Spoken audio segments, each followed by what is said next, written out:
I'm Dave Froehlich. Thanks for watching this CrimeWatch YouTube exclusive where we take a look back at recent crime stories that have been making headlines in our area. We begin with the latest in the trial of Kaitlin Armstrong. The Austin man who seems to be the reason why Armstrong and the victim knew each other was back on the witness stand. Colin Strickland is the former live-in boyfriend of Armstrong. Prosecutors believe she murdered pro cyclist Anna Mariah Wilson in May of last year.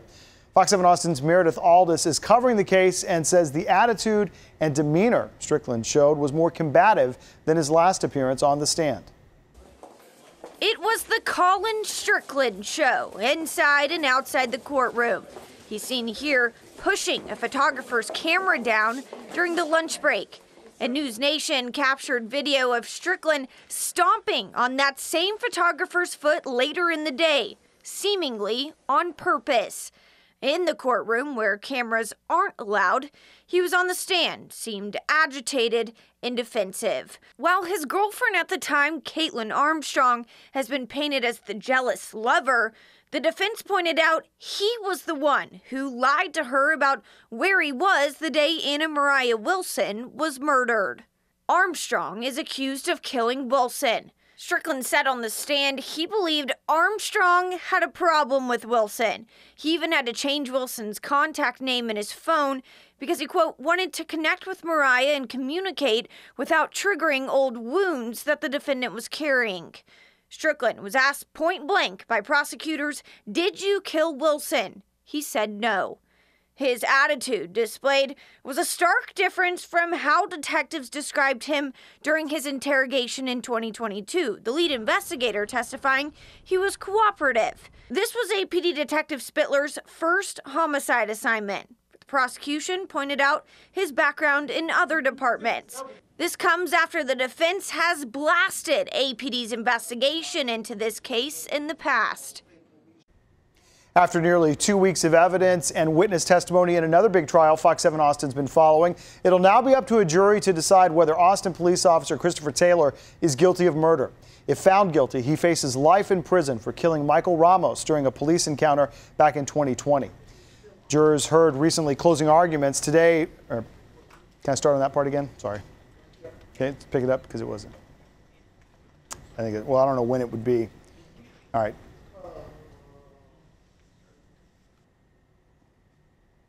They want me to start from the top part, or yeah, you can start from today? Well, page 3, the whole thing.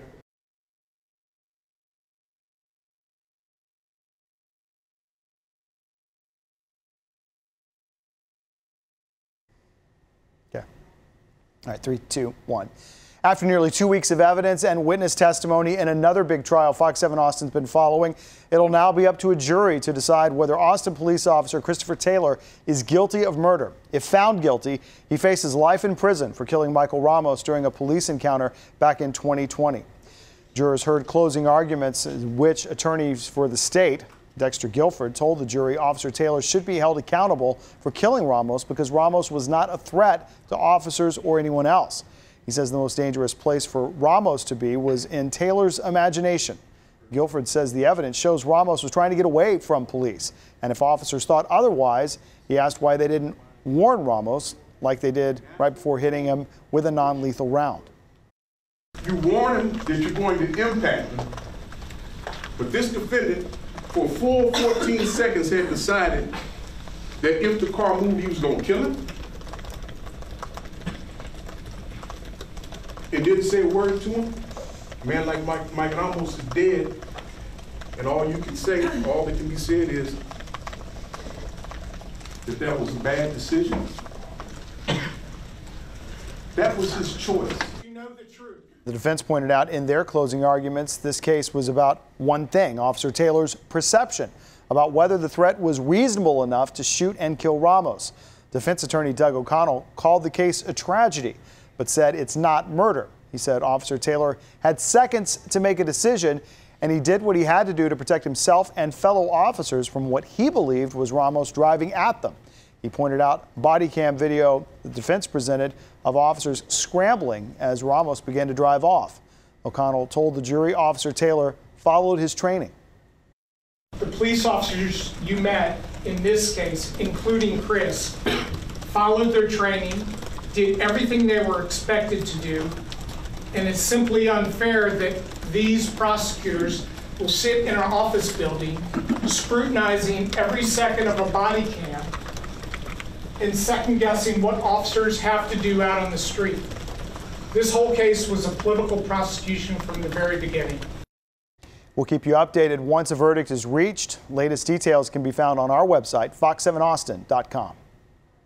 U.S. Marshals have arrested an Austin man in connection to a deadly shooting over the summer. Police say 46-year-old Brandon DeMont Miller shot and killed a man near Redfield Lane and Fairfield Drive in North Austin back in June. Austin police called the Lone Star Fugitive Task Force to help find Miller. U.S. Marshals took him into custody after a 4-month search. Miller was booked into the Travis County Jail on a charge of murder.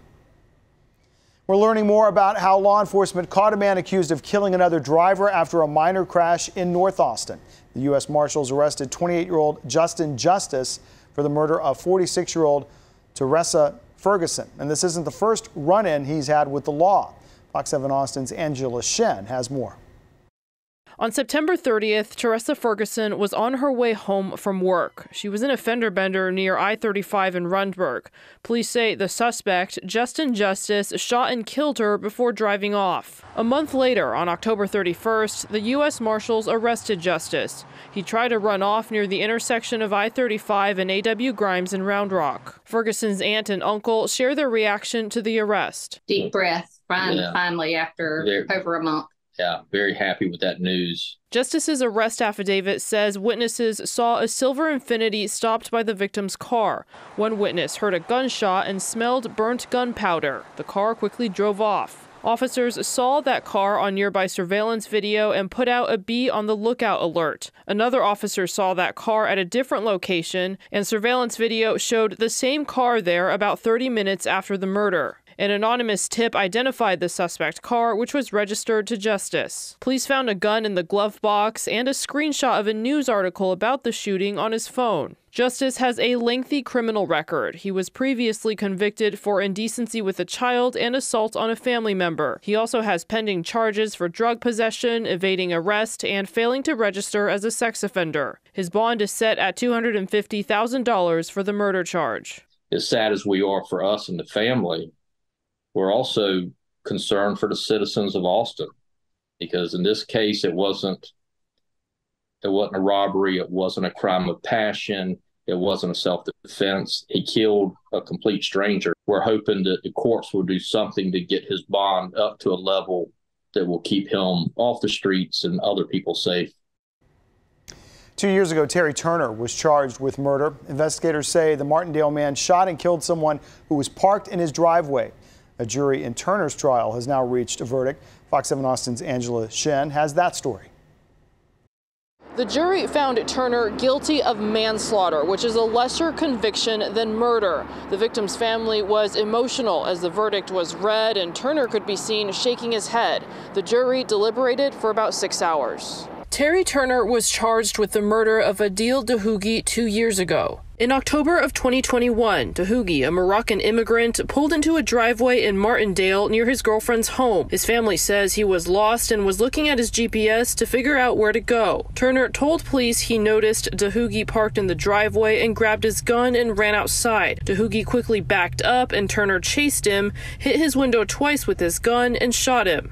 The prosecution says despite Dahoudi getting in a fight with his girlfriend and drinking that night, that doesn't warrant him being murdered. They described lottery-like odds that he pulled into Turner's driveway, the prosecutor even demonstrating with the gun how it was pointed, saying a person's natural reaction would be to flee. They argued Turner provoked the situation and was the aggressor, so he can't claim self-defense, and he never saw Dahoudi do anything threatening. The defense says Turner believed he saw a gun, though that never materialized. In that moment, he felt fear and didn't have time to evaluate the situation, but he regrets his actions. Turner took the stand on Wednesday. The defense argues Dahoudi was oblivious to the effect of his presence on Turner, considering he was outside someone's home in the middle of the night.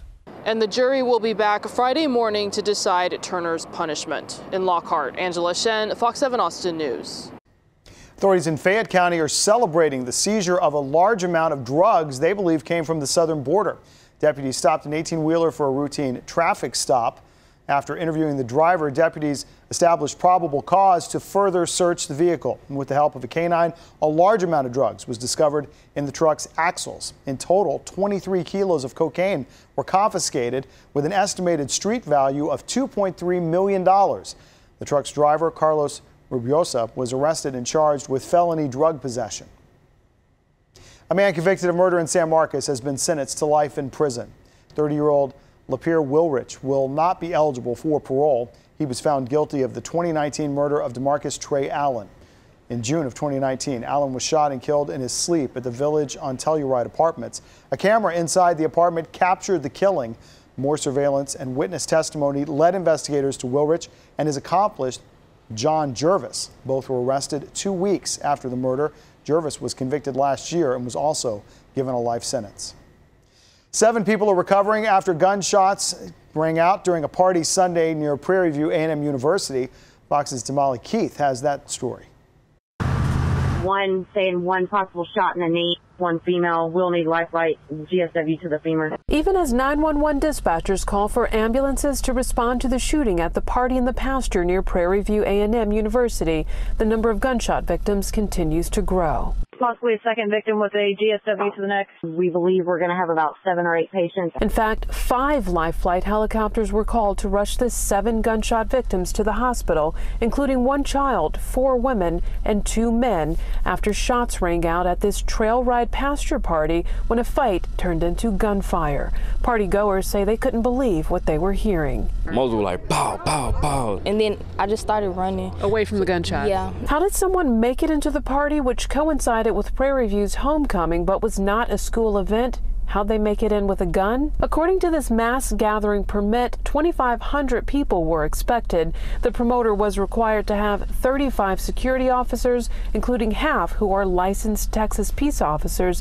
and attendees were to be searched and checked with a metal detector wand for weapons. No, they just pat everyone down, and if you have a purse, they check your purse and stuff. Waller County Judge Trey Duhan, who approved the permit, says in this statement, quote, obviously the organizers failed to meet permit conditions on a number of issues, and an investigation is ongoing, not only into the shooting, but the circumstances surrounding the event. A dangerous high-speed chase ended with at least 6 people injured near Houston. Witnesses describe speeds reaching almost 100 miles per hour and the suspect driving with 4 kids in the car. Fox's Matthew Seedroff has more. Oh, hey! Dramatic dash cam video from Tuesday's hectic high-speed chase in West Harris County. Authorities using a pit maneuver near Merchants Way and Mason Road, finally getting the driver to stop. Minutes later, a responding DPS trooper launching into this Amazon 18-wheeler. Hey! Hey! I just see a flash of red and blue lights, and I see this Tahoe go under the 18-wheeler. Frankie Elion, a tow truck driver nearby, able to safely pull the trooper out of the SUV. The cruiser crushed like a can. Just scary. You never think you're going to run into a situation like this, but thankfully, all my wreckers and myself were always prepared with first aid kits and whatever equipment we need to help. A responsible adult would stop if they have kids in the car. Clearly that didn't happen today. Halloween candy scattered near the wreckage, 4 children in the car, some wearing costumes. They were out trick-or-treating in Fort Bend County, and they lit her up out there, and she decided to run, I guess. More tow truck drivers helping the injured kids, the driver apprehended. To save herself, she didn't take into the consideration of her kids or the other adults' life that she was putting in danger. So far, Texas DPS unable to confirm how and why the chase started or what the adult woman driver was wanted for. Last Friday, another DPS and Harris County Sheriff's pursuit ended with a deadly crash. This only weeks after Houston police changed their policy to only chase criminals wanted for higher level crimes. What goes into the decision making of when to pursue a chase and when to call it off? Most troopers are going to exercise discretion to initiate a pursuit. On every trooper's mind is safety first. Each trooper is well aware of the liability that comes along with a high-speed pursuit. Officials Wednesday confirming all 4 injured children and 2 deputies have been released from area hospitals. Oh, hey! A high-speed chase that could have ended much worse. A large-scale illegal cockfighting operation has been uncovered in San Jacinto County. 19 people were arrested, 96 roosters were confiscated. Fox's Randy Wallace has more from Cold Springs, which is about an hour north of Houston. What started out as an animal cruelty case became one of the biggest cockfighting ring busts here in San Jacinto County in recent memory. It's illegal to fight cocks just like it's illegal to fight dogs here in the state of Texas. But that doesn't stop some people from watching and betting on cockfights. It's called observing a cockfight, and we charge them. It's a Class C misdemeanor. The initial call to the San Jacinto County Sheriff's Office was for animal cruelty. They get these roosters, and they'll get them, they breed them, they train them, and they train them to fight and win. Deputies came across a large-scale illegal cockfighting operation in the 100 block of Maxine Road in Cleveland. There was probably 250 to 300 people hit the woods running. 19 people were arrested. One was charged with felony participating in a cockfight. We also seized $27,000 in cash off of those 19 people. One man had over $6,000 in his personal possession. 43 vehicles were seized, some high-end.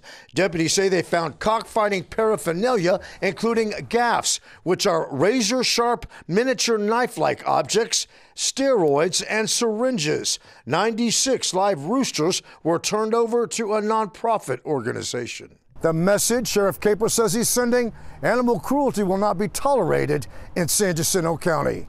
Reporting from Cold Spring, Randy Wallace, Fox 26 News.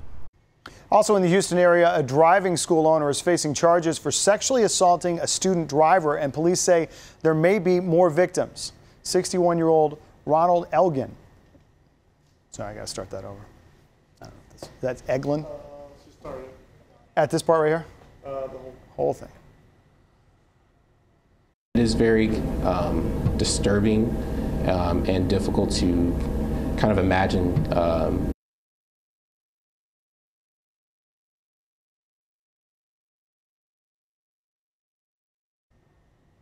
All right. 3, 2, 1. Also in the Houston area, a driving school owner is facing charges for sexually assaulting a student driver, and police say there may be more victims. 61-year-old Ronald Eglin is accused of assaulting a 17-year-old girl during a driving lesson in October at the Texas School of Driving. Houston police have at least 4 reports involving the man. They hope more alleged victims, if they're out there, come forward. It is very disturbing and difficult to kind of imagine someone doing this and taking advantage to unsuspecting teens. That is a factor into why we're reaching out to the community and asking for potential victims to come forward. The Texas Department of Licensing and Regulation says he is still a licensed driving instructor at this point. And finally, a college student is back and competing in Central Texas after being shot in a grocery store parking lot earlier in the year. This past April, a suspect shot Peyton Washington during a car mix-up in Elgin while the cheerleader was on her way home from practice. Fox 7 Austin's CrimeWatch reporter Meredith Aldis caught up with Washington, who's back on the tumbling mat at Baylor. When I saw the coaches at the hospital, I did cry because I thought my dreams were crushed in that moment. Her dreams of being a collegiate athlete. So I was like, what's the road now? Peyton Washington was getting ready for her final competitive cheerleading competition, her high school graduation, and preparing to head to Baylor University to be on the acrobatics and tumbling team. But in April, Peyton woke up with a shattered spleen, damaged diaphragm and pancreas, 2 holes in her stomach, 32 staples, and her world flipped upside down. I was just like in a lot of pain. I mean, my stomach was open for a week. I had 2 surgeries. On April 18th, Peyton and 3 of her teammates were on their way home after an out-of-town cheer practice in the Woodlands. They stopped at an HEB in Elgin to drop off one of the cheerleaders at her car. We thought it was the exact same car. But it wasn't, and Peyton's teammate tried to get into it. So she just got in his car, came back in our car, apologized like really quickly, rolled down the window, was like, I'm so sorry, I'm so sorry. But Pedro Tello Rodriguez fired multiple shots at the girls. I literally turned my whole body, and that's why it like hit me in the back. And then cause it was just crazy. Like there was gunshots through the steering wheel, through her evil eye on the mirror. Just It's really, really, really insane. Peyton was shot 3 times. A lot of people asked me, I was like, did you think like you were gonna die or anything like that? But for some reason, I just knew I wasn't. I was just like, breathe, just stay calm, you're fine. If you're walking and you're talking, you're fine. And she kept telling herself that through her recovery process. She says doctors expected her to be in the hospital for 3 months. I was like, no. She was released after about a week. Then back on the mat now at Baylor University with her new teammates on the acrobatics and tumbling team. Everyone wants everyone to accomplish amazing things, new skills, and they want everyone to make it. So it really feels like a family, and that you always have someone with you, like next to you, has your back. And she's not looking back. My whole main goal has been focusing on my future. So he'll deal with what he did. Rodriguez is charged with deadly conduct. He's currently out of jail after posting bail. And I'm just gonna get my degree, get some national championships, and then get a good job. Meredith Aldis, Fox 7 Austin Crime Watch. Well, thanks for watching the Fox 7 Austin Crime Watch YouTube exclusive. Our Crime Watch stories run each Monday on Fox 7 Austin News at 9. If you miss them, you can watch them anytime on our new Fox Local Connected TV app. It's free to download, and you can watch on Roku, Android TV, Apple TV, and Fire TV. For more on the stories highlighted in this episode, you can head to our website, fox7austin.com. And don't forget to subscribe to the Fox 7 Austin YouTube channel. Thanks.